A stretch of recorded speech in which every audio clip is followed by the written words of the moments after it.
السلام عليكم ورحمة الله وبركاته. الحمد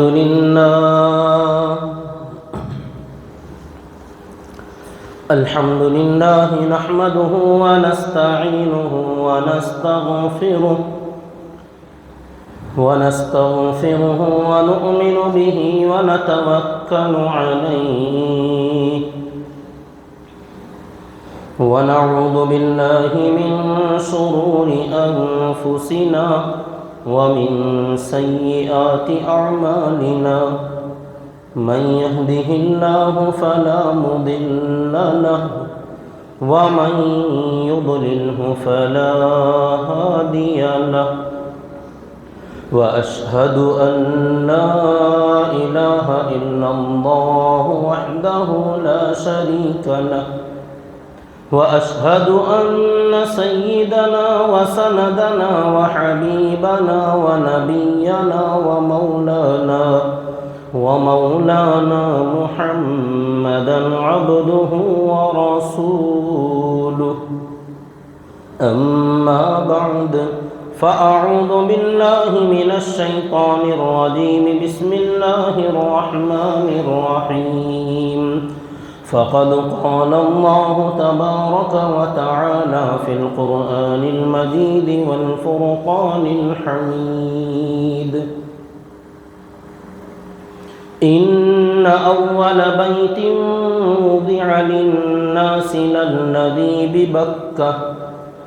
للذي ببكة مباركا وهدى للعالمين فيه آيات بينات مقام إبراهيم ومن دخله كان آمنا ولله على الناس حج البيت من استطاع إليه سبيلا.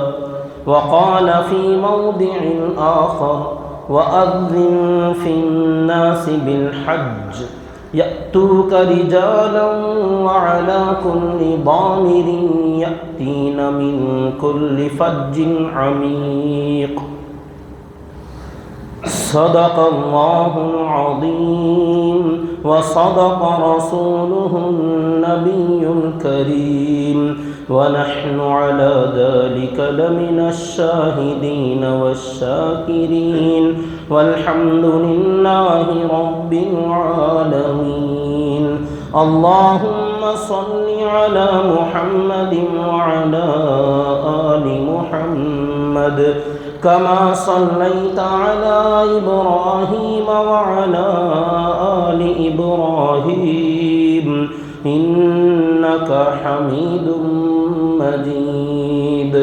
اللهم بارك على محمد وعلى آل محمد كما باركت على إبراهيم وعلى آل إبراهيم إنك حميد مجيد. محترم بزرگان اسلام و برادران ملت اور میرے معزز سامعین کرام، اللہ تبارک و تعالی نے ہمیں جو کہ آخری امت ہے، آخری نبی کی سب سے بڑے نبی کی بڑی امت میں پیدا فرمایا ہے. ہمیں اللہ تعالی نے ایک کامل و مکمل دین عطا فرمایا ہے، جس کا اعلان اللہ تعالی نے خود قرآن مجید میں میدان عرفات میں وحی نازل فرما کر اعلان فرما دیا: اليوم اکملت لکم دینکم واتممت علیکم نعمتی ورضیت لکم الاسلام دینا، کہ آج کے دن میں نے تمہارے لیے تمہاری ایک نعمت کو پورا کر دیا، دین اسلام کو کامل و مکمل کر دیا، اور دین اسلام ہی تمہارا دین ہے، میں اس سے راضی ہوں، یہ میری مرضی سے میں نے دیا ہے. اور اللہ کے نبی صلی اللہ علیہ وسلم نے دنیا سے پردہ فرمانے سے پہلے امت کو یہ پیغام دیا اور ارشاد فرمایا: ترکت فیکم امرین، کہ میں دنیا سے جا رہا ہوں، تمہارے درمیان دو چیزیں چھوڑ کر جا رہا ہوں۔ لن تضلوا ما تمسکتم بہما، جب تک تم ان دونوں چیزوں کو تھامے رہو گے، مضبوطی سے پکڑے رہو گے، کبھی تم سیدھے راستے سے بھٹکو گے نہیں، گمراہ نہیں ہوگے۔ کتاب اللہ و سنت رسولی، ایک اللہ کی کتاب، دوسرے اللہ کے رسول کا طریقہ صلی اللہ علیہ وسلم، یہ دو چیزیں میں چھوڑ کر جانا ہوں، اللہ کی کتاب کو بھی لینا اور اللہ کے رسول کے طریقے کو، سنت کو لے لینا۔ یہ دونوں چیزیں جب تک تم ساتھ میں رکھو گے کبھی بھی نہیں بھٹکو گے، گمراہ اور غلط راستے پر نہیں جاؤ گے۔ سیرت پاک کا جو ہمارا سلسلہ چلتا ہوا آ رہا ہے، یہ دونوں سی چیزیں، کتاب اللہ کی اور سنت رسول اللہ کی، دونوں چیزیں ہمارے یہاں جمعہ کے دن بعد نماز عشاء تفسیر سے قرآن مجید کے بارے میں، اور جمعہ میں تقریباً 1-2 سال کے عرصے سے سیرت پاک اللہ کے نبی صلی اللہ علیہ وسلم کے طریقے کے مطابق آپ کی زندگی کو واضح اور صاف ستھرے انداز میں بیان کرنے کی کوشش کی جا رہی ہے۔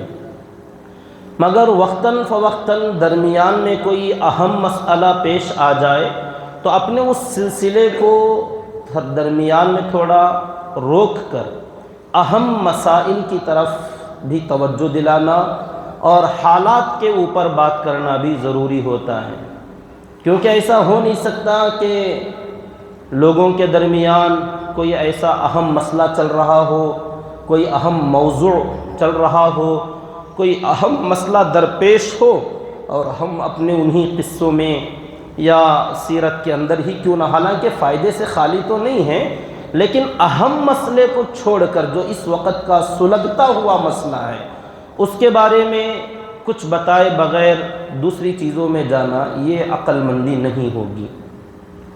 اس لیے جب جب بھی درمیان میں ایسی ضرورت پیش آئی ہیں، چاہے وہ ذی الحجہ کا مہینہ احکام عید الاضحیٰ کے متعلق ہو، یا رمضان المبارک کا مہینہ تو روزوں زکوٰۃ سے متعلق ہوں، یا ایسے ہی کبھی کوئی اہم ملک کا مسئلہ پیش آیا ہے تو ایسے ضروری مسائل پر بات کرنا بھی بے حد ضروری ہوتا ہے، تو ایسے مواقع پر اپنے اس سلسلے کو ہم 1-2 ہفتوں کے لیے روک بھی دیتے ہیں۔ آج کا بھی کچھ مسئلہ ایسا ہی ہے، 2 اہم مسئلوں پر جو کہ وقت کا اہم تقاضا ہے اور بہت ہی پاپولر جو مسئلہ ہے، جو اہم لوگوں کے اندر چل رہا ہے، بہت شائن ہو چکا ہے، وہ اس مسئلے کے اوپر جگہ جگہ ڈیبیٹس ہو رہے ہیں، بحثیں ہو رہی ہیں، لوگوں میں 2 طرح کے طریقوں میں لوگ بٹتے جا رہے ہیں، علماء بھی 2 طرح کے طبقوں میں بٹ رہے ہیں۔ تو اس لیے ضروری ہوتا ہے کہ اپنے بھی ماحول میں، اپنے علاقے میں، یا جہاں تک ہماری پہنچ ہے وہاں تک بھی اگر لوگوں میں یہ بات چل رہی ہے، یقیناً چل رہی ہے، تو ان کو بھی کچھ ہماری طرف سے ایک گائیڈ لائنز ملے، رہبری ملے، ہدایت ملے کہ ایسے مواقع پر ہمیں کیا کرنا چاہیے۔ سب سے اہم مسئلہ جو اس وقت میں جو چل رہا ہے وہ ایک حاجی صاحب کا ہے۔ تمام حجاج کرام حج کے فریضے سے لوٹ کر، فریضے سے ادا کر کے فارغ ہو کر لوٹ کر اپنے گھر، اپنے علاقے آ رہے ہیں۔ ایک حاجی ایسے ہیں جو ابھی حج کے لیے جا رہے ہیں، حج کے ارادے سے عازم سفر، عازم حج، جو کہ کوئی ڈھکی چھپی بات نہیں، پوری دنیا، صرف اپنا علاقہ ہی نہیں، جس صوبے سے ان کا تعلق ہے کیرل سے، صرف وہیں سے نہیں، پورے صوبہ جات، پورا ملک، بلکہ پوری دنیا میں جو واقعہ مشہور ہو گیا، اب نام بھی مشہور ہو گیا، شہاب ایک نوجوان ہیں، اللہ تعالیٰ نے طاقت دی ہے، قوت دی ہے، جذبہ دیا، ہمت دی، توفیق دی، انہوں نے کچھ سوچا، مشورہ کیا، پتہ نہیں جو بھی ہوا ہو، ارادہ ہوا، عازم سفر ہیں، حج کے ارادے سے چل پڑے ہیں، اور ایک بہت بڑا کارنامہ جس کو دیکھا جا رہا ہے، سمجھا جا رہا ہے، اور یقیناً ہے بھی۔ اگر یہ اپنی منزل مقصود بخیر و عافیت پہنچ جاتے ہیں، اللہ کرے ہماری بھی دلی دعا ہے پہنچ جائیں، اپنے مقصد میں کامیاب ہو جائیں، اللہ ان کے عزم کو پورا فرما دے، اگر پہنچ جاتے ہیں، کام مکمل ہو جاتا ہے، تو یہ گنیس بک ریکارڈ، ورلڈ ریکارڈ کے اندر شاید ایک ریکارڈ قائم ہو جائے گا آج کے ماحول کے حساب سے۔ ثواب کا مسئلہ، ان کی آخرت، ان کی نجات کا مسئلہ، یہ میرے اور آپ سے اس کا تعلق نہیں ہے، وہ ان کا مسئلہ ہے اور اس کا خالق کائنات کا مسئلہ ہے۔ اپنا عمل دینے والے یہ، لینے والا وہ، پسند آئے تو لے گا، نہیں پسند آئے تو کچرا دان میں ڈال دے گا، وہ اس کی مرضی ہے۔ ہم اس پر فیصلہ، اس کے اوپر بحث کرنے کے نہ حقدار ہیں نہ ذمہ دار ہیں۔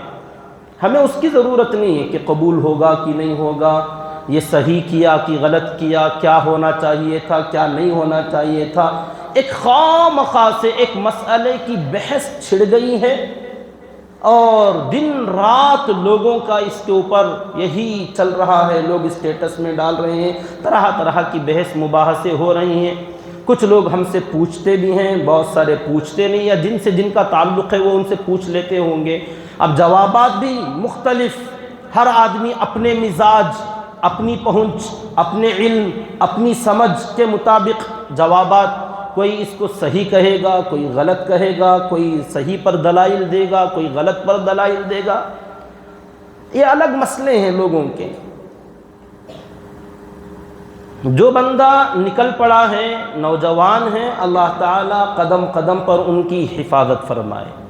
اللہ ان کے جان کی، مال کی، عزت کی، آبرو کی، عمل کی، حج کی اللہ تعالیٰ پوری حفاظت فرمائے۔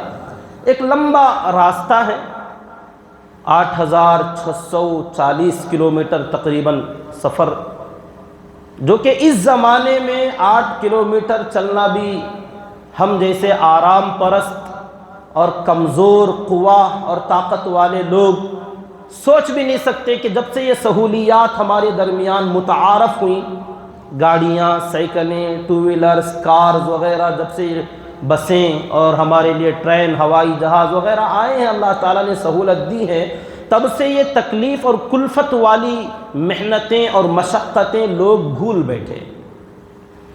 تو ایک ناممکن سا نظر آنے والا کام کہ کیا یہ ہو سکتا ہے؟ 8640 کلومیٹر تقریباً پیدل کوئی آدمی، کیا یہ ممکن ہے، پاسبل ہے؟ یقیناً اس زمانے کے حساب سے ہر آدمی اپنی طاقت پر، کیونکہ المرء یقیس علی نفسی، ہر آدمی کسی بھی مسئلے پر اپنے اوپر قیاس کرتا ہے۔ میں نہیں کر سکتا، کیسے کرے گا کوئی؟ ہو سکتا ہے اللہ تعالیٰ نے الگ الگ صلاحیتیں دی ہیں، کر لیں گے، لیکن صرف راستہ ہی نہیں، اتنا لمبا راستہ ہی نہیں، اس کے لیے وقت 1 سال کا وقت ہے کہ اگلے سال حج کے موسم میں وہاں پہنچنا ہے۔ ٹارگٹ انہوں نے سیٹ کر لیا ہوگا کہ ایک دن میں ہمیں کتنا چلنا ہے، کتنا نہیں چلنا، کہاں رکنا، کیسے رکنا، وہ سب ان کی اپنی پریشانیاں ہیں، اللہ تعالیٰ انہیں آسان فرما دیں۔ لیکن ہم جو سوچتے ہیں وہ یہ کہ اتنا، ایک تو اپنے علاقے سے نکل کر، کیرلا سے، زبان الگ، طریقہ الگ، رہن سہن الگ، ہر جگہ کا کلچر الگ، مزاج الگ۔ اب ایک آدمی اپنے علاقے کو چھوڑ کر دھوپ میں، گرمی میں، بارش میں، ٹھنڈ میں، چھاؤں میں، ریت میں، کنکریلی زمینوں میں، جنگلوں میں، بیابانوں میں، اندھیروں میں، اجالوں میں، پورے سال کے ہر موسم کو برداشت کرتے ہوئے اگر غور کیا جائے، کیا یہ ہو سکتا ہے؟ اللہ کی مدد شامل حال رہے، اللہ تعالیٰ اگر چاہے ان کے اس سفر کو پورا کرانا تو ہو سکتا ہے۔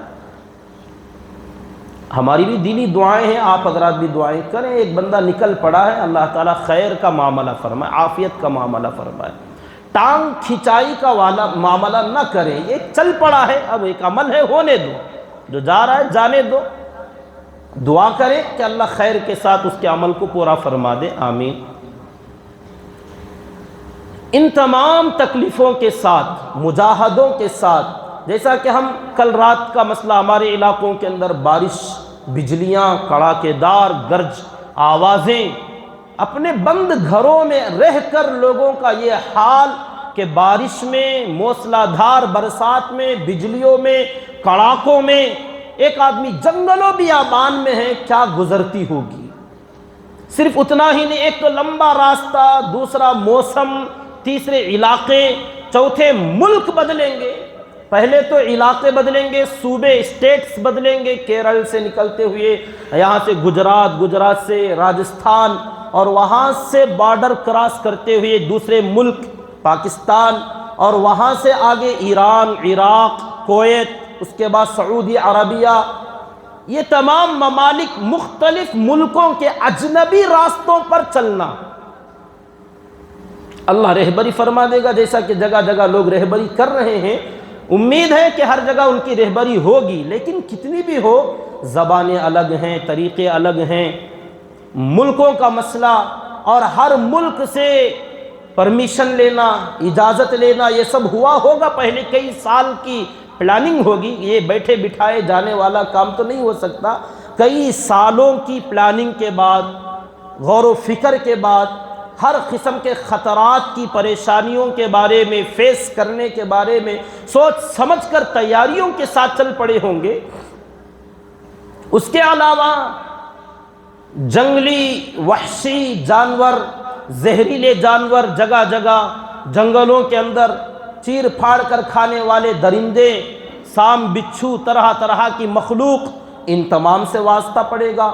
تو زمینی، آسمانی آفتیں، انسان کی اور جانوروں کی ہر قسم کی آزمائشیں، پریشانیاں، ان تمام چیزوں کو اگر آپ غور کر کے دیکھیں تو واقعتاً ایک بہت بڑا کٹھن قدم ہے، ایک بہت کلفت، محنت، مشقت والا قدم۔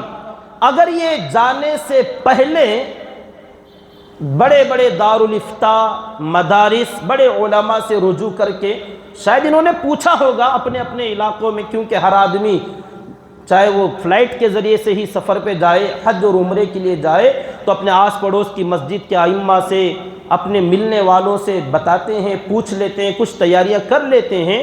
تو امید ہے انہوں نے بھی مشورے وغیرہ کیا ہوگا، رائے دینے والوں نے ان کو رائے بھی دیا ہوگا۔ جانے سے پہلے اگر کچھ بڑے اداروں سے فتویٰ مانگ لیا ہوتا کہ کیا میرا یہ ارادہ ہے پیدل سفر کا، جانا چاہیے کہ نہیں جانا چاہیے، اب اس پر جو فتویٰ آتا، بعد میں اس پر عمل ہوتا تو مسئلہ الگ تھا۔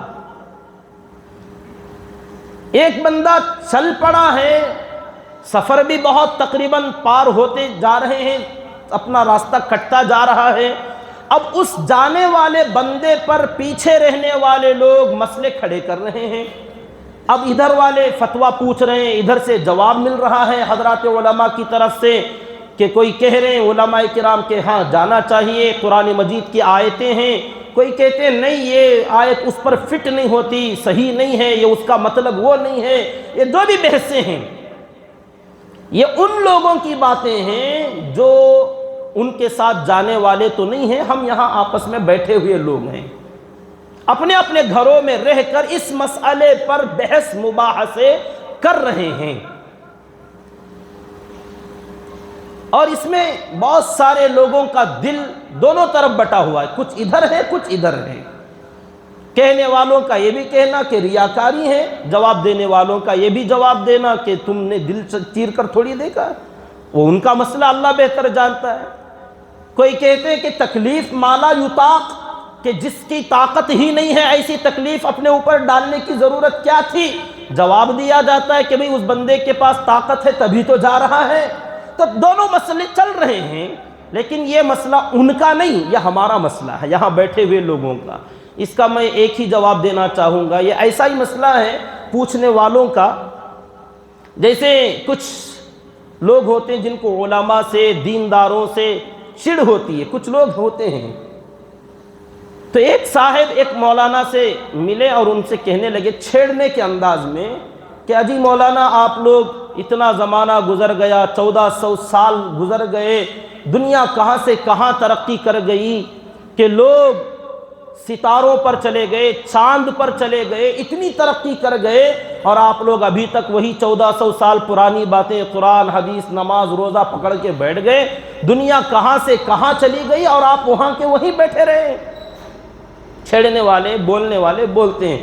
تو جواب دینے والے حضرت نے بھی بڑا پیارا جواب دیا کہ الحمدللہ ہم لوگ 1400 سال پہلے کی باتیں، اللہ اور اللہ کے رسول صلی اللہ علیہ وسلم کی قرآن و حدیث کو لے کر اللہ تک، چاند بنانے والے خدا تک پہنچنے کی کوشش کر رہے ہیں، اور دنیا کوشش کر کے خدا کی بنائی ہوئی مخلوق تک پہنچنے کی کوشش کر رہی ہے۔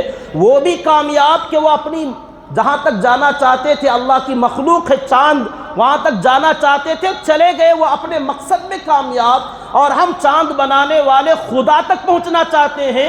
امید ہے ہم بھی اپنے خدا تک پہنچ جائیں گے۔ مسئلہ تو تمہارا ہے کہ تم ان کے ساتھ نہ چاند پر گئے، نہ ہمارے ساتھ چاند کے خدا تک آئے۔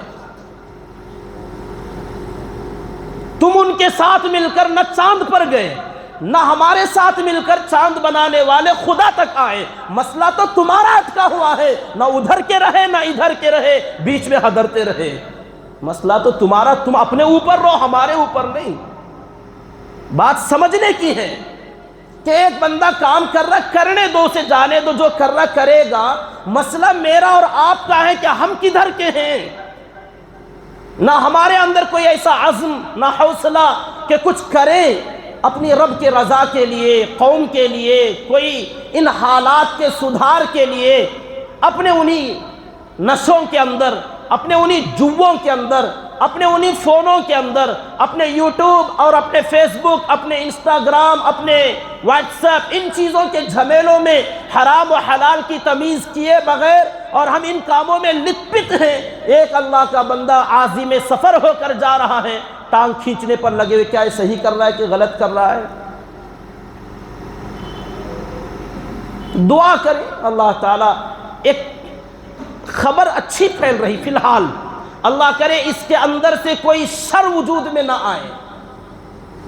اصل میں ہوتا یہ ہے کہ ایک آدمی، جو بندہ چل پڑا بڑے ہی اخلاص کے ساتھ، ہو سکتا ہے مخلصانہ انداز میں، اللہ کی رضا کے لیے، اللہ کی محبت میں ڈوب کر اس نے قدم اٹھایا، چل پڑا۔ اب راستے میں جگہ جگہ لوگوں کی بھیڑ امڑ کر آ رہی ہے، استقبال ہو رہا ہے، پھول برسائے جا رہے ہیں، ویلکم اور سواگت کیا جا رہا ہے، اپنے بھی کر رہے ہیں، غیر بھی کر رہے ہیں، حکومت بھی کر رہی ہے، پولیس بھی کر رہی ہے۔ غیر کریں، بات سمجھ میں آتی، اپنے کریں، یہ ہمیں دین اور شریعت کے جاننے والوں کو چاہیے کہ بندے کے عمل کو خراب نہیں کرنا چاہیے۔ ایک آدمی کام کر رہا ہے، اس کے کام کی بیک سپورٹ، مدد کرو، دعا کرو، خیر کے چاہنے والے ہو، اس کے لیے خیر و عافیت کی دعائیں کرو اور اس کا بھلا چاہو۔ اور غیر ہیں وہ آتے ہیں، اور ان کے بھی یہاں پد یاترا ہوتی ہے، پاؤں چلنا تیرتھ یاترا کے لیے۔ اب جو فی الحال کانوڑ یاتریاں جو چل رہی ہیں، ان کی تو یاترائیں ان کی بھی ہوتی ہیں، اور وہ ان کا استقبال کرتے ہیں، پاؤں چھوتے ہیں، پاؤں دھوتے ہیں، پھول برساتے ہیں۔ تو وہ اسی طریقے سے اس بگڑے ہوئے ماحول میں ایک مسلم فرد کے ساتھ اگر اعزاز، اکرام، حکومت اگر ساتھ دیتی ہیں، تو ماشاءاللہ اتنے سارے بگاڑ کے زمانے میں اور اتنے سارے نفرتوں کے ماحول میں ایک محبت کا دیپ جلانے کا کام ہو رہا ہے۔ بی پازیٹیو، تھوڑا آپ مثبت پہلو پہ سوچا کریں، منفی نیگیٹو انداز میں جانا کم کریں۔ ہر چیز میں نیگیٹو نہ سوچیں، آپ اس کے اندر پازیٹیو پر آئیں، مثبت سوچ پر آئیں کہ اس میں خیر کیا ہے۔ اللہ تعالیٰ سے دعا کریں کہ اب تک تو خیر نظر آ رہا ہے، آئندہ بھی خیر ہی رہے۔ اللہ نہ کرے اس کے اندر سے کسی بھی قسم کا شر آئے، اور ایسا شر جو خود اس بندے کے لیے بھی نقصان کا سبب بنے، اور اس کے ذریعے سے امت مسلمہ اور قرآن و حدیث اور شریعت اور دین کا مذاق نہ بن جائے۔ اس سے ڈر لگتا ہے، کیونکہ یہ مسئلہ صرف ایک علاقے کا، ایک صوبے کا، کیرلا کا نہیں رہا، اب یہ پورا ورلڈ کا مسئلہ بنا ہوا ہے کہ ایک بندہ دین اسلام پر عمل کرتا ہوا شریعت کے ایک اہم رکن حج کو ادا کرنے کے لیے پد یاترا پر چلا ہوا ہے، پیدل سفر پر جا رہا ہے۔ اب دیکھیں یہ حق پر ہے یا ناحق پر؟ ایک مسئلہ بنا ہوا ہے لوگوں کے درمیان۔ لوگ تو یہی سوچتے، خاص کر غیر اور اپنے بھی بہت سارے لوگوں کا یہی خیال ہوتا ہے کہ اگر یہ بندہ صحیح رہا حج کر کے آئے گا، غلط رہا تو درمیان میں چلا جائے گا۔ نعوذ باللہ، نعوذ باللہ، یہ غلط سوچ نہ رکھیں۔ مقدر ہے، کیا فلائٹ میں جانے والے سب لوگ حج کر کے آتے؟ فلائٹ کے ذریعے سے جانے والے ایئرپورٹ پہ مر جاتے ہیں، راستوں میں مر جاتے ہیں، جاتے جاتے مر جاتے ہیں۔ مقدر کی بات ہے۔ یہ خیال نکال دیں کہ ایک آدمی چل پڑا ہے، صحیح رہے گا تو چلا جائے گا، غلط رہا تو درمیان میں کچھ ہو جائے گا، واپس آ جائے گا۔ نہیں، مقدر کی بات ہے۔ اللہ تعالیٰ کو چاہے بندے آرام سے آئیں، تکلیف کے ساتھ آئیں، کوئی پرواہ نہیں ہے۔ اللہ تعالیٰ تو ہم سے بھی بے نیاز، ہمارے ہر عمل سے بے نیاز، اسے کسی کی کوئی ضرورت نہیں ہے۔ یہ ذہن میں رکھ کر رہے کہ ایک بندہ بہت محنت کر رہا ہے، اللہ کو اس کا ساتھ دینا ہی ہے، اللہ کو اس کا عمل قبول کرنا ہی ہے، کوئی ضرورت نہیں۔ اللہ بڑا بے نیاز، اللہ الصمد، یہ کوئی پہلا بندہ نہیں ہے، ایسے ہزاروں لاکھوں بندے کر گئے اور کر رہے ہیں اور قیامت تک کرتے رہیں گے، لیکن مشہور ایک بندہ ہو رہا ہے۔ دیکھنے میں ہمارے لیے، ہمارے لائف میں پہلا مسئلہ ہے یہ، ورنہ تو جب سے دنیا بنی ہے حضرت آدم علیہ السلام پہلی شخصیت، پہلے انسان، اسی ملک ہندوستان سے، بھارت سے، انڈیا سے پیدل 40 مرتبہ حج کیا ہے حضرت آدم علیہ السلام نے، 40 مرتبہ۔ اور آپ اٹھا کر تاریخ کی کتابیں دیکھیں اور فضائل حج، فضائل اعمال اٹھا کر دیکھ لیں، بہت سارے حضرات کے واقعات لکھے گئے کہ انہوں نے اتنے کیے، انہوں نے اتنے کیے۔ مختلف ملکوں سے لوگ آئے ہیں، دنیا کے کونے کونے سے، چپے چپے سے، اب بھی کر رہے ہیں، اب بھی کر رہے ہیں۔ یہ ہمارے ملک کا اس زمانے میں ہمارے علم کے مطابق، اور ویسے بھی یہ زمانہ بڑا ہی، یوٹیوب کا مسئلہ، ویڈیو بنانے کا مسئلہ بہت آسان ہے، تو ہر چھوٹا مسئلہ آنن فانن سیکنڈوں میں گھر گھر پہنچ جاتا ہے، اس لیے یہ بہت پاپولر ہو جاتا ہے، بہت مشہور اور فیمس ہو جاتا ہے۔ یہ اس زمانے کی بات ہے، ورنہ تو پہلے لوگ خط و کتابت کے ذریعے سے کانٹیکٹ کیا کرتے تھے، تو اس میں پتہ نہیں چلتا تھا کون گیا، کہاں گیا، کب آیا، اور ایسے کرنے والے بندے پہلے والے ہم سے زیادہ جو طاقتور تھے، ہم سے زیادہ مضبوط اور پیدل چلنے کے عادی تو ہمارے باپ دادا لوگ تھے، اور ایسے لوگوں میں سے ہزاروں لوگوں نے حج کر لیا ہے۔ تو یہ کوئی دنیا کا پہلا مسئلہ نہیں ہے، اس کو ذہن سے نکال دیں۔ یہ ہمارے علاقے کا، ہمارے زمانے کا، ہمارے دیکھتے ہوئے اور ہمارے سنتے ہوئے آنکھوں دیکھا حال یہ پہلی مرتبہ ہو رہا ہے بس۔ اللہ نہ کرے اب اگر درمیان میں کچھ بندے پر آفت آتی ہیں، اللہ رحم فرمائے، اللہ حفاظت فرمائے، یا بیمار پڑ جاتا ہے، ہمت ٹوٹ جاتی ہے، قدم آگے بڑھا نہیں سکتا، یا تو واپسی کا ارادہ ہوا، یا وہاں سے آگے اب سفر پر جانے کا، سواری کا انتظام کرنے کی سوچ بن گئی، اگر کچھ بھی ایسا ہوتا ہے تو ایک مذاق بھی بن جائے گا۔ ایک پیدل جا رہا تھا اکیلا، اس کو چھوڑ دیا جاتا، اگر عمل پورا ہو جاتا، واپس آتا، پھر اسے فیمس کیا جاتا تو بات الگ تھی۔ ابھی جانے سے پہلے اتنا مشہور کر دیا، اتنا مشہور کر دیا، اب اس بیچارے کو مجبوراً پیدل جانا ہی پڑے گا۔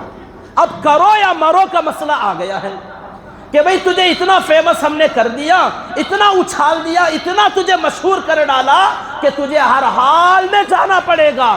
اگر اس کو فیمس نہ کیا جاتا، ہو سکتا تھا چند میل جانے کے بعد، چند ملک پار کرنے کے بعد، یا تو ہمت جواب دے جاتی، یا طبیعت ساتھ نہ دیتی، یا کچھ ارادہ بدل جاتا، واپس آتا، یا سواری کا انتظام کر لیتا، کچھ بھی ہو سکتا تھا، اللہ تعالیٰ اس کے عمل کو قبول کر لیتے۔ لیکن جو کہتے نا پیرا نمی پرند مریدہ می پرانند، یہ بڑے لوگ اڑتے نہیں ہیں، یہ فیان جو ہوتے نا اڑا دیتے ہیں۔ بڑے لوگ اپنی جگہ رہتے ہیں، فیان چاہنے والے عاشق محب جو ہوتے ہیں وہ آ کے اتنی تعریفوں کے پل باندھتے ہیں کہ یہ نیچے بیٹھا ہوا ہوا میں اڑنے لگتا کہ میں اتنا بڑا ہوں، میری سمجھ میں نہیں آیا تھا آج تک، اتنا کیوں اڑاتے ہو کسی کو؟ منہ پر تعریف کسی کی نہ کیا کرو، سامنے تعریف نہ کیا کرو، اس سے کسی بھی عمل کرنے والے کے عمل کا قتل ہو جاتا ہے۔ وہ بندہ اپنے اخلاص پر نہیں رہتا جب تم سامنے آ کر تعریف کرتے ہو۔ ہاں تعریف کسی کی بھی کرو، پیچھے کرو۔ اب یہ اتنی تعریف، اتنے پھول برسائے جا رہے ہیں، اب اتنی اعزاز و اکرام اور ایسی سیکورٹی اور ایسے کمنٹس کیے جا رہے ہیں، اب اس بندے کے لیے تو ہر حال میں اپنا ٹارگٹ ریچ کرنا، پورا کرنا فرض ہو گیا کہ اب تو مجھے اپنی لاج بچانے کے لیے تو بھی کرنا پڑے گا۔ یہ ہم لوگوں نے کیا گڑبڑ، فیانوں نے، چاہنے والوں نے کیا۔ ایک آدمی کے عمل کو بگاڑنے کا سبب ہم بنے۔ بس دعا کریں اللہ تعالیٰ خیر کا معاملہ فرمائے۔ اب تک خیر نظر آ رہا ہے ماشاءاللہ، بہت سارے غیر مسلم بھی سراہ رہے ہیں، حکومت ساتھ دے رہی ہے، پولیس ساتھ دے رہی ہے، تو ایک اچھا میسج جا رہا دنیا کے اندر۔ پورے غیر بھی اس بات سے مطمئن نظر آ رہے ہیں کہ ہمارے ملک کا نام روشن ہوگا، ان کو تو اسی سے مطلب ہے، اور ہمیں بھی ماشاءاللہ ملک کا نام بھی روشن ہو، اور ہمارا ایک بندہ ایک فریضہ حج کو ادا کر کے آئے، چاہے اس کی محنت مشقت پیدل ہی کیوں نہ ہو، ایک کر کے دکھایا۔ اس زمانے میں جہاں بہت سارے خرافات سننے میں آتے ہیں کہ فلاں ہمارے نوجوان نے گانجا فروخت کرتے ہوئے پکڑا گیا، فلاں ڈکیتی ڈال کرتے ہوئے پکڑا گیا، چوری کرتے ہوئے فلاں عبد الرحمن عبداللہ نام کے لوگوں کے نام ملتے ہیں، طرح طرح کی خرابیوں میں ہمارے نوجوان کے نام ہائی لائٹ ہوتے جاتے ہیں۔ ایسے میں ماشاءاللہ ایک شہاب نام کا نوجوان ایک خیر کا کام کرنے جا رہا ہے تو اس کی ٹانگ کھچائی کا کام نہ کریں۔ اب رہا مسئلہ کیا یہ پیدل سفر کرنا جائز ہے یا ناجائز، تو فتویٰ سنیں ناجائز ہے۔ اب آپ کنفیوز ہو جائیں گے، اب تک تو بہت اچھا بول رہے تھے، اچانک یہ الٹا کیا ہو گیا؟ مسئلہ ان کا نہیں ہے، میں ان کی بات نہیں کر رہا ہوں، جو گیا سو گیا ہو گیا۔ آگے اگر آپ میں سے کوئی جانا چاہتا ہے آپ کے لیے ناجائز، مت کریں یہ کام۔ مسئلہ میرا اور آپ کا ہے، ایک بندہ چل پڑا، جانے دو، کرنے دو۔ اب رہا مسئلہ وہ حج جو کر رہے ہیں کیا وہ فرض ہے یا نفل ہے؟ حج فرض ہونے کے لیے دو کنڈیشنز، دو شرط ہیں۔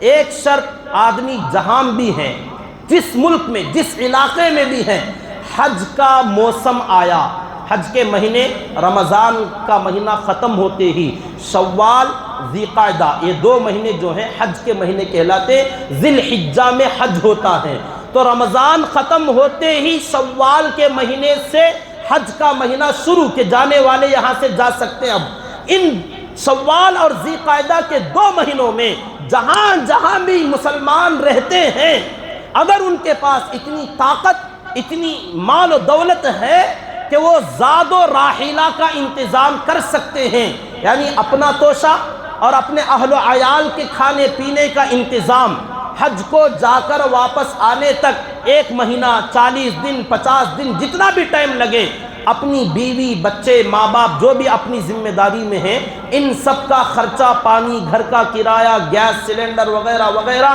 سب کا انتظام کر کے، اور اپنا بھی 40-50 دن میں کھانے پینے کا انتظام، اتنا پیسہ اور ٹکٹ خرچ فلائٹ کا جو بھی بنتا ہے اتنا خرچ کسی بندے کے پاس ہے، سب ملا کر گھر والے، اہل و عیال، یہاں کھانے پینے والے، ان کو بھی دینا، اپنا کھانا پانی کا خرچہ، اپنے آمد و رفت ٹکٹ کا خرچہ، اتنا کل ملا کر اس زمانے میں 6-7 لاکھ روپے تقریباً بنتے ہیں۔ اس زمانے میں اتنا پیسہ اگر کسی آدمی کے پاس شوال کے مہینے میں ہے تو اس پر حج فرض ہوگا، چاہے وہ جس ملک میں بھی جہاں کہیں بھی رہے گا۔ اب اس بندے کے پاس شاید اتنا مال نہیں رہا ہوگا، تبھی تو پیدل جا رہے ہیں۔ اب دوسری شرط یہ ہے کہ پیدل جا کر یا کسی بھی دوسرے طریقے سے مال اتنا نہیں ہے ہمارے پاس، کوئی بندہ کسی بھی طریقے سے جان بوجھ کر یا انجانے میں کسی نے زبردستی اس کو پکڑ کے لے گیا، یا اس کے پاس مال نہیں تھا، کسی طریقے سے کسی گاڑی میں بیٹھ کر یا پیدل چلتا ہوا ایک آدمی چل پڑا ہے، جیسے اب جا رہے، ان کے اوپر حج ابھی فرض نہیں ہوا، ان پر حج فرض اس وقت ہوگا جب رمضان کے بعد والا مہینہ شوال آئے گا، اور یہ اس مہینے میں یا ذی قعدہ کے مہینے میں یا ذی الحجہ، کم از کم جن 5 دنوں میں حج ہوتا ہے ان 5 دنوں کے اندر اندر یہ اپنا ٹارگٹ پورا کریں، اور حدود حرم کے اندر اگر چلے جاتے ہیں ان ایام حج میں جو بندہ وہاں پہنچ جائے گا اس بندے پر حج فرض ہو جائے گا، چاہے اس کے پاس مال ہو یا نہ ہو۔ 2 شرط میں نے بتائے، ایک، جہاں کہیں بھی آدمی ہو وہاں تک جانے کی طاقت رکھتا ہے، اتنا مال ہے تو جہاں کہیں بھی رہو گے حج کے مہینوں میں تمہارے پاس اتنے لاکھ مال ہے، پیسہ ہے، تو آپ کے اوپر حج فرض جانا ہی پڑے گا۔ اگر کوئی بندہ نہیں جاتا، اللہ کے نبی صلی اللہ علیہ وسلم نے فرمایا کوئی پرواہ کی بات نہیں، ایسا آدمی مرتے وقت یہودی ہو کر مرے یا عیسائی ہو کر مر جائے۔ جس کے پاس اتنا مال تھا، حج کا موقع آیا نہیں گیا، کوئی کیر نہیں ہے اللہ تعالیٰ کو کہ یہودی مرے یا نصرانی مرے، مطلب اتنی اس کے بارے میں نفرت کا اظہار کیا گیا۔ اب جو بندہ مال تو نہیں ہے لیکن کسی بھی طریقے سے حج کے دنوں میں عرب کے علاقے میں چلا گیا، حدود حرم کے علاقے میں داخل ہو گیا، اب اس بندے پر ان دنوں میں وہاں جانے کی وجہ سے حج فرض ہوگا۔ دوسرے دنوں میں کوئی جاتا ہے، جیسے کاروبار، تجارت، بزنس یا ایسے وزٹ گھومنے پھرنے کے لیے لوگ جاتے ہیں، دوسرے مہینے ہیں، شوال، ذی قعدہ، ذی الحجہ کے علاوہ حج کا موسم نہیں ہے، دوسرے مہینوں میں گئے، عمرہ کر کے آ گئے، حج فرض نہیں ہوگا۔ حج کے موسم میں کوئی وہاں چلا جاتا ہے تو حج فرض ہوگا۔ اب یہ بندہ بھی اللہ کرے اپنے وقت مقررہ پر اگلا سال شوال، ذی قعدہ، ذی الحجہ کے شروع تک وہاں پہنچ جائے تو اس کے بعد حج فرض ہوگا، اور اب فی الحال حج کرنا ان کے لیے نفل ہے۔ اب جو راستے میں ہیں، آن دا وے، جب تک یہ رہیں گے اس وقت تک ان پر حج نفل ہے، کیونکہ ابھی حج کا سیزن نہیں ہے، ختم ہو چکا۔ اگلا سال آئے گا، اور اگلا سال جب حج کا سیزن شروع ہوگا اس وقت میں ان کو وہاں پہنچنا ہے، تب جا کر حج ان پر فرض ہوگا، اس سے پہلے ان کے اوپر حج نفل ہی رہے گا۔ اب بتاؤ، ایک نفل کام کے لیے اتنی بڑی مشقت کوئی بندہ اب شروع کرنا چاہتا ہے، کیا اجازت دیں گے؟ ہم کہیں گے بابا آپ کے لیے تو بہت سارے فرائض باقی ہیں آپ کے ذمے، ماں باپ کے حقوق باقی، بیوی بچوں کے حقوق باقی، قرض داروں کی لمبی لسٹ تمہارے پیچھے پڑی ہوئی ہیں، یہ تمام حقوق پہلے ادا کرو، نمازیں تمہارے اوپر بہت سارے قرض باقی ہیں، یہ فرض پہلے ادا کر لو، نفل کی فکر بعد میں کرو۔ لا یکلف اللہ نفسا الا وسعها، اللہ تعالیٰ نے کسی بھی بندے کو اس کی طاقت سے زیادہ کا مکلف نہیں بنایا۔ اللہ نے حج کی فرضیت کے بارے میں فرمایا وَلِلَّهِ عَلَى النَّاسِ، لوگوں پر اللہ کے لیے حج البیت، اللہ کے گھر کا عزم کرنا، ارادہ کرنا، حج کرنا فرض ہے، مگر کس پر؟ من استطاع الیہ سبیلا، جو وہاں تک پہنچنے کی طاقت رکھتا ہو۔ قرآن میں یہ لفظ آیا، قرآن مجید کا ایک بڑا عجیب انداز ہے، کہیں کوئی لفظ آتا ہے تو اس لفظ کا صحیح معنوں میں تعارف کیا ہے، یعنی وہ آپ کیا کہتے ہیں، ڈیفینیشن جو ہوتا ہے کسی لفظ کا، کہ استطاعت عربی میں آیا من استطاع الیہ سبیلا، کہ جو اللہ کے گھر تک پہنچنے کی استطاعت رکھتا ہو، تو استطاعت کا ڈیفینیشن کیا ہے، استطاعت کسے کہتے ہیں؟ اب یہ قرآن مجید میں ایسے جگہ جگہ پر کچھ الفاظ آئیں گے، جیسے ثلاثۃ قروء، جن کو حیض آتا ہے اگر طلاق دی جائے تو ان کی عدت 3 قروء، یہ عربی لفظ قروء۔ اب یہ قرء کا ڈیفینیشن کیا ہے؟ ایسے ہی فَالْآنَ بَاشِرُوهُنَّ وَابْتَغُوا مَا كَتَبَ اللَّهُ لَكُمْ وَكُلُوا وَاشْرَبُوا حَتَّى يَتَبَيَّنَ لَكُمُ الْخَيْطُ الْأَبْيَضُ مِنَ الْخَيْطِ الْأَسْوَدِ کہ رمضان کی راتوں میں میاں بیوی ملاقات کر سکتے ہیں، کھانا پینا جاری رکھ سکتے ہیں جب تک کہ کالے دھاگے سے سفید دھاگا تم کو الگ ہو کر نظر نہ آ جائے۔ تو کالے دھاگے سے سفید دھاگا جب تک الگ الگ نظر نہیں آئے گا اس وقت تک اپنا کھانا پانی جاری رکھ سکتے ہو رمضان کی راتوں میں۔ تو یہ 3 باتیں میں نے الگ الگ طور پر پیش کی۔ ایسی بہت ساری قرآن مجید کی آیتیں اور الفاظ ہیں۔ اب ان الفاظ کا معنی کیا، مطلب کیا؟ جہاں لوگوں کو پریشانی ہوتی تھی کسی لفظ کے معنی کو سمجھنے میں، صحیح تعریف کے کرنے میں، اللہ تعالیٰ نے خود اپنی طرف سے اس کا ڈیفینیشن بھی بتا دیا کہ تم نے جو سمجھا وہ غلط ہے، اس کا اصل مطلب یہ ہے۔ جیسے کالا دھاگا سفید دھاگا، جب یہ آیت نازل ہوئی تو ایک صحابی رمضان کے رات میں اپنے تکیے کے نیچے 2 ریل دھاگے کے رکھ کر سو گئے۔ رات میں اٹھتے دونوں کو اٹھا کر دیکھتے، اندھیرا تھا، چراغ نہیں، لائٹ نہیں، اندھیرے میں دیکھتے کہ سفید کون سا کالا کون سا سمجھ میں نہیں آتا، تو کہتے سحری کا وقت باقی کھاتے رہو۔ پھر تھوڑی دیر کے بعد اٹھ کے دیکھے نظر نہیں آیا، اب بہت زیادہ غلس، بہت زیادہ سفیدی چاندنی صبح شروع ہو گئی، تب جا کے نظر آیا۔ اب آ کے کہنے لگے اللہ کے نبی صلی اللہ علیہ وسلم سے کہ یہ سفید اور کالا دھاگا جب تک نظر نہیں آیا تب تک کھاتے رہے۔ تو اللہ تعالیٰ نے فرمایا تم نے رانگ سمجھا، غلط سمجھا، من الفجر۔ خود اللہ نے اس کی تعریف میں ایک جملہ بڑھایا، کالا دھاگا مینز رات، سفید دھاگا مطلب اجالا دن، یعنی فجر کی سفیدی جب تم کو نظر آ جائے تو اب تمہارا کھانا پینا بند ہو جانا چاہیے۔ تو قرآن کا کسی لفظ کا معنی اور مطلب لوگوں کو سمجھ میں نہیں آتا تو خود اللہ مطلب سمجھا دیتے تھے دوسرے الفاظ میں، یا کبھی کبھار کسی لفظ کا معنی اور مطلب سمجھ میں نہیں آتا تو اللہ کے نبی صلی اللہ علیہ وسلم کی ذمہ داری ہوتی آپ سمجھا دیتے تھے۔ اس کی بھی مثال دوں گا آگے۔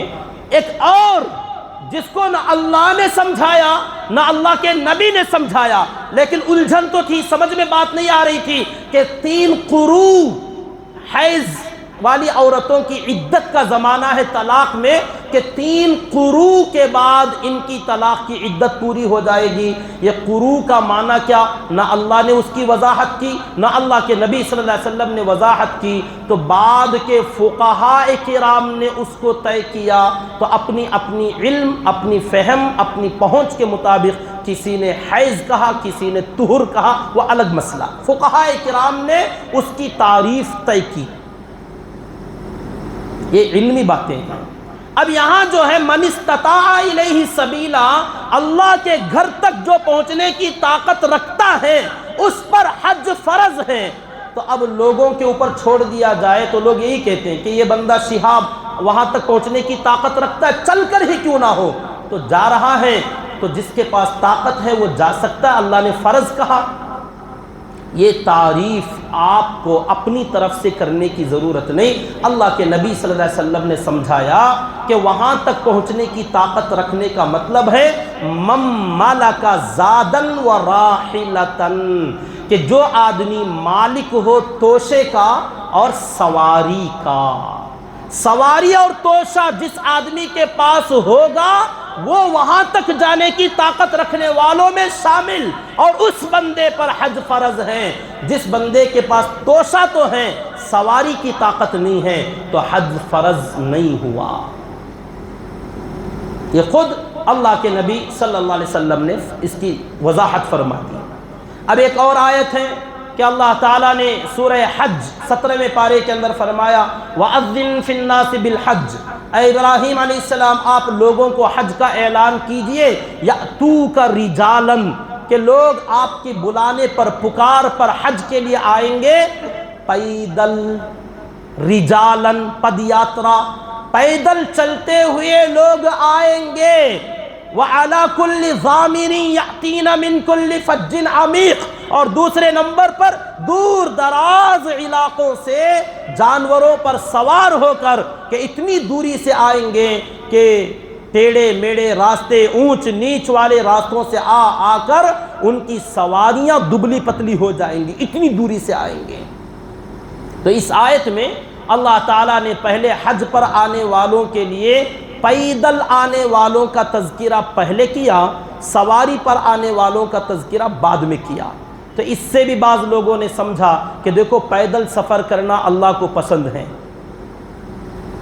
تو یہ بھی آپ نے اپنی طرف سے سمجھنے کی کوشش کی۔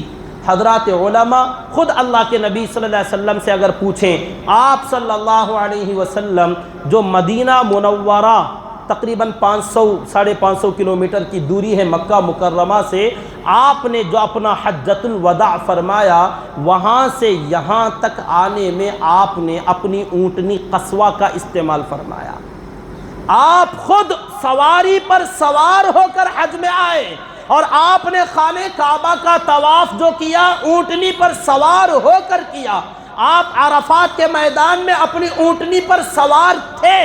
ایک ایک قدم چلنے پر جو فضیلت آقا نے بیان فرمائی، وہ فضیلت بیان کرنے والے نبی جب خود حج کرتے ہیں تو سواری پر سوار ہو کر آتے ہیں، اور بار بار لوگوں سے فرماتے ہیں، آخری حج تھا آپ کا، پہلا بھی حج وہی تھا، اور آپ نے بار بار صحابہ سے فرمایا، خذوا عنی مناسککم، خذوا عنی مناسککم، کہ تم لوگ مجھ سے حج کے ارکان سیکھ لو، ہو سکتا آئندہ سال میں نہیں رہوں گا، آئندہ سال میں نہیں رہوں گا، حج کی باتیں سیکھ لو، مجھ سے جان لو۔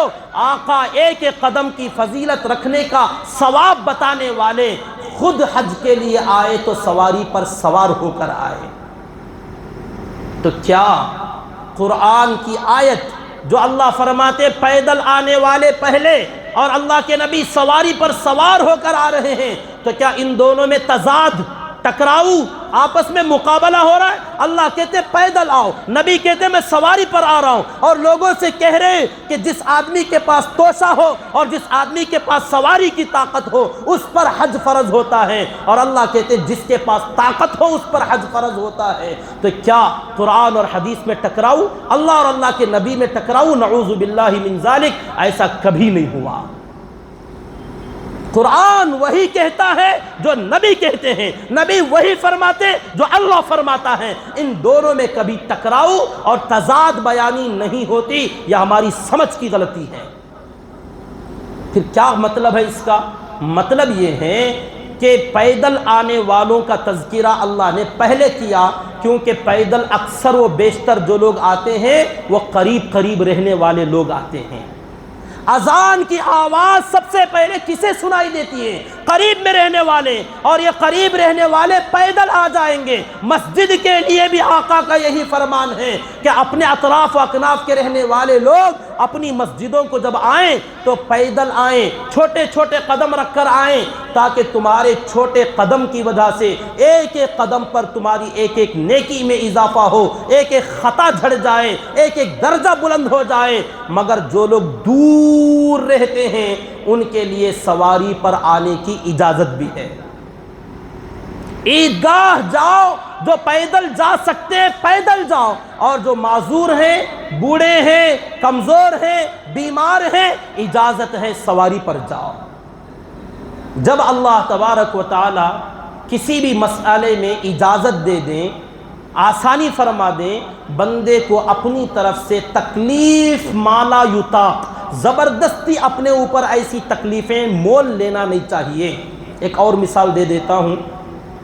اللہ تعالیٰ نے فرمایا، یا ایھا الذین آمنوا اذا ضربتم فی الارض فلیس علیکم جناح ان تقصروا من الصلاۃ، اے ایمان والو جب کبھی بھی تم سفر میں نکلو، سفر کی مقدار ہے، حد شرعی بتا دی گئی کہ اتنے کلومیٹر، اتنے میل، جیسے 78 میل کا سفر، کلومیٹر کا سفر اگر تم جا رہے ہو، اتنے لمبے سفر پر جانے کی وجہ سے تمہیں تکلیف ہوتی ہیں، نمازیں 4 کی جگہ 2 رکعت پڑھ لیا کرو، نماز قصر کر لو۔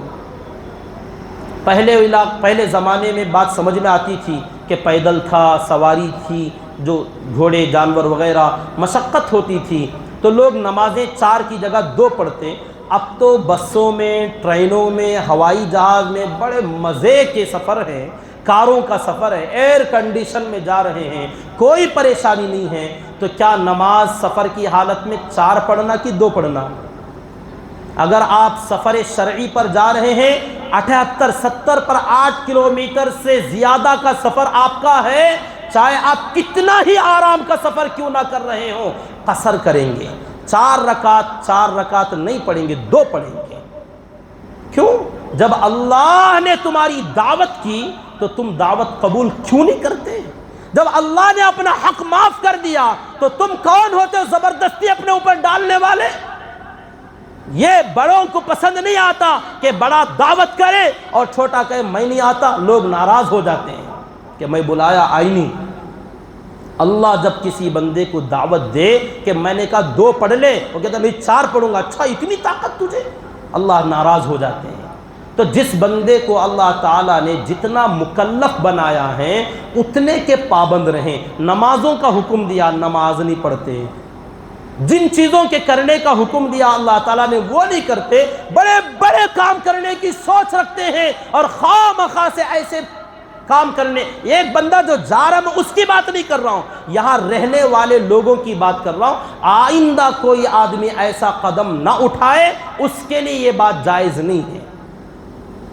ہاں، آپ اگر اتنا ہی شوق ہے حرمین شریفین کی زیارت کرنا، اللہ کے مقدس گھر کی زیارت کرنا، پیارے نبی صلی اللہ علیہ وسلم کی جالی مبارک روضہ اطہر کی دیدار کرنا، زیارت کرنا، تو اس کے لیے آپ 1 سال 2 سال میں جو چل کر جا سکتے نا، اتنا وقت آپ یہاں مال کمانے میں لگائیے، محنت کیجئے، دن رات اوور ٹائم اپنا کام لگائیے، وقت لگائیے، پیسہ جمائیے، اپنی خواہشات بند کیجئے، بیڑی سگریٹ گٹکا پان مسالے بند کر دیجئے، ایک ایک پیسہ پائی پائی جمع کیجئے اور دیکھیے رب آپ کی مدد اس میں کیوں نہیں کرتا۔ کیا ایسے نہیں جا سکتے؟ کیا مال جمع کر کے نہیں جا سکتے؟ محنت کر کے آپ اتنا پیسہ اکٹھا نہیں کر سکتے؟ خواہ مخواہ کے ایسے ریکارڈ قائم کرنے، ایسے نام بنانے کے لیے آپ نہ جائیں۔ میں ان کے اوپر تنقید بار بار کہہ رہا ہوں، تنقید نہیں کر رہا کہ ان کی نیت اللہ بہتر جانتا ہے کہ وہ کیوں نکلے، کیا ارادے سے نکلے۔ ظنوا بالمؤمنین خیرا، گزشتہ جمعہ بھی میں نے کہا تھا، ہر ایمان والے کے ساتھ اچھا گمان رکھنا چاہیے۔ ان کی نیت صحیح تھی، ارادہ صحیح ہے، عزم صحیح ہے، نکل پڑے ہیں، راستے میں لوگ اڑا رہے ہیں، پھیلا رہے ہیں۔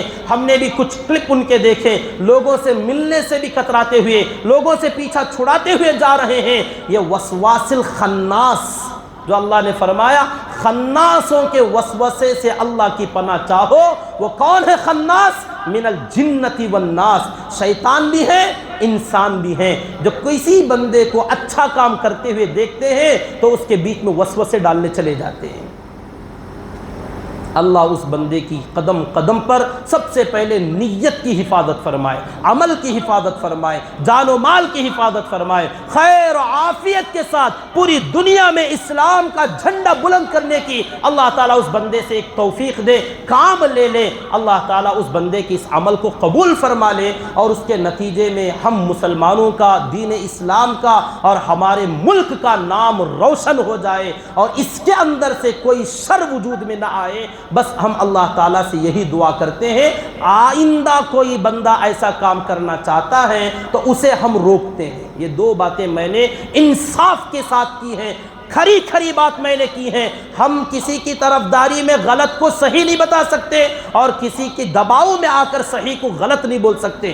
جو ہے وہ ہے، جو نکل پڑا نکل پڑا، آگے جو بچ گئے ہیں ان کے لیے مسئلہ یہی ہے، آپ کماؤ، مال جماؤ، جب اتنی طاقت آ جائے اللہ تعالیٰ سے دعا کرتے رہو، اللہ بلا لے گا۔ انتظامات کرنے والا اللہ ہے، توفیق دینے والا اللہ ہے، ہدایت دینے والا اللہ ہے، تمہارا انتظام کرنے والا اللہ ہے۔ اللہ تعالیٰ نے مقدر میں اگر رکھا ہے تو ضرور حاضری نصیب ہوگی۔ ایک دوسرا مسئلہ جو بہت اہم تھا وہ ہے ویڈیوگرافی کا مسئلہ۔ اس مسئلے کو وضاحت کے ساتھ آپ کے سامنے میں نے چاہا تھا کہ آج ان دو مسئلوں پر بات کروں گا، لیکن میں سمجھتا یہ پہلا والا مسئلہ ہی ابھی کما حقہ پورا نہیں ہوا کہ پیدل حج کے متعلق، سواری کے متعلق اور بھی بہت سارے دلائل ہیں، احادیث میں واقعات ہیں۔ چلیے اسی ایک ٹاپک کو تھوڑا سا مکمل کر دیتا ہوں، اپنی بات ختم کر لیتا ہوں، اگلا جمعہ انشاءاللہ اگر ہو سکے اس پر بات کروں گا۔ اللہ کے نبی صلی اللہ علیہ وسلم کے زمانے میں ایک آدمی حج کے سفر پہ آ رہا تھا اور اس کے ہاتھ بندھے ہوئے تھے رسی میں، ایک آدمی اس کو کھینچ کر لے جا رہا تھا مطاف کے دوران طواف کرا رہا تھا۔ اللہ کے نبی صلی اللہ علیہ وسلم نے پوچھا یہ ایسے کیوں کر رہا ہے؟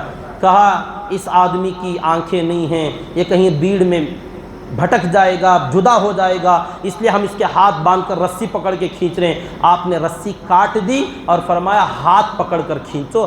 رسی پکڑ کر کھینچنے میں تکلیف زیادہ ہوتی ہے، اور یہ خواہ کی تکلیف میں کوئی ثواب نہیں ہے، یہ چپکے چپکے تکلیف، اس میں کوئی ثواب نہیں۔ ہاں کھینچنا ہی ہے، ہاتھ میں ہاتھ ڈال لو، ہاتھ پکڑ کر کھینچ کے لے کے چلو۔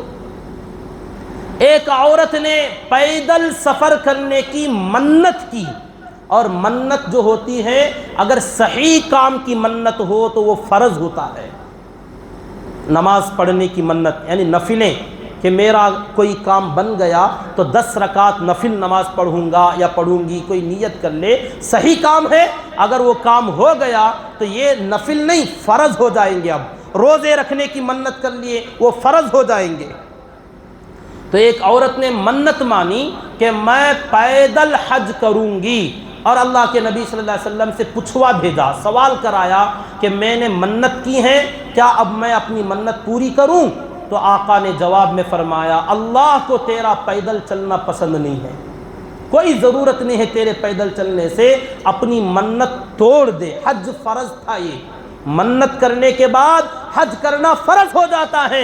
اس فرض حج کے بارے میں آقا نے فرمایا اپنی منت توڑ اور سواری پر سوار ہو کر جا۔ ایک صحابی حج کو چلے گئے، اپنی بیوی کو نہیں لے گئے، وہ بہت منت سماجت کرتی رہیں، خواہش کا اظہار کرتی رہیں، وہ نہیں لے جا سکے۔ جب واپس آئے تو انہوں نے درخواست کی اللہ کے نبی صلی اللہ علیہ وسلم سے کہ میں جانا چاہتی تھی، میرے گھر میں ایک اونٹنی بھی تھی لیکن میرے شوہر نے اجازت نہیں دی۔ آپ نے پوچھا کیوں اجازت نہیں دی؟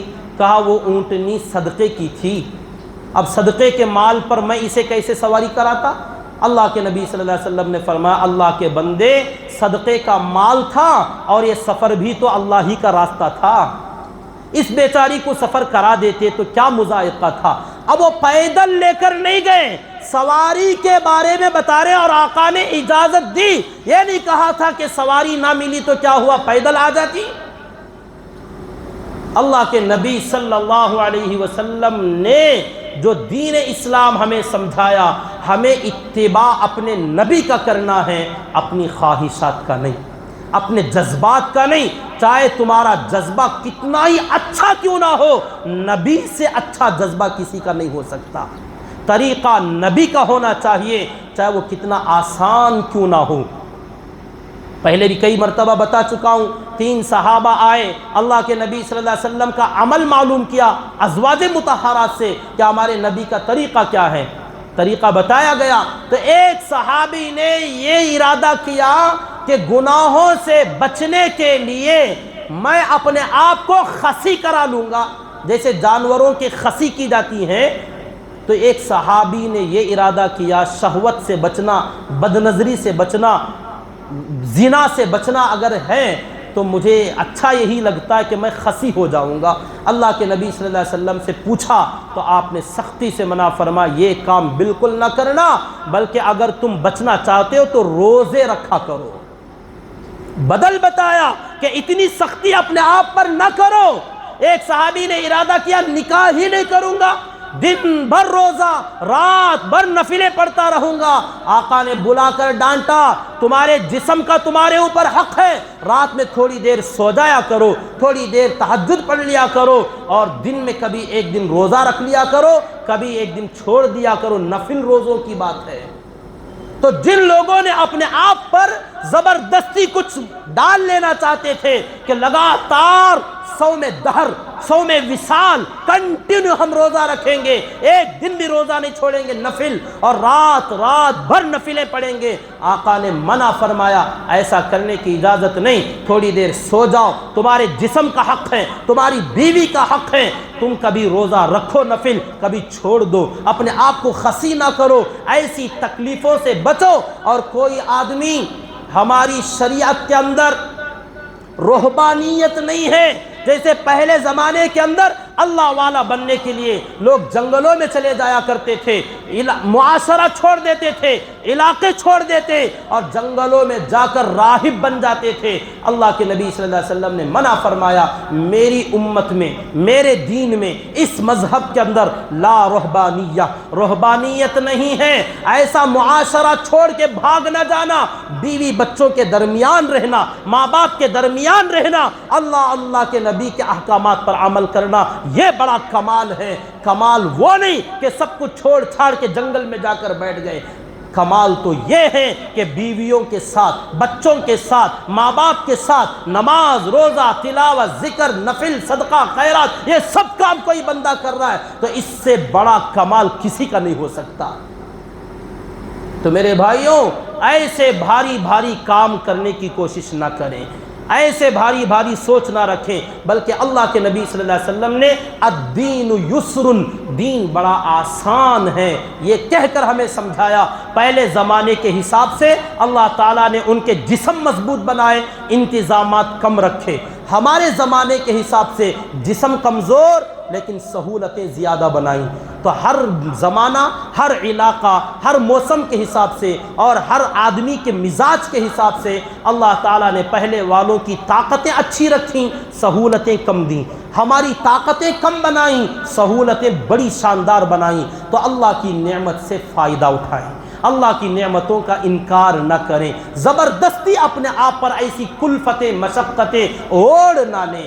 اب ایک بندہ کر رہا ہے، اسے کرنے دیں، اس کی ٹانگ کھچائی نہ کریں، اس کو نہ برا کہیں نہ بھلا کہیں، ہاں بس تعریف کریں اور دعا کریں۔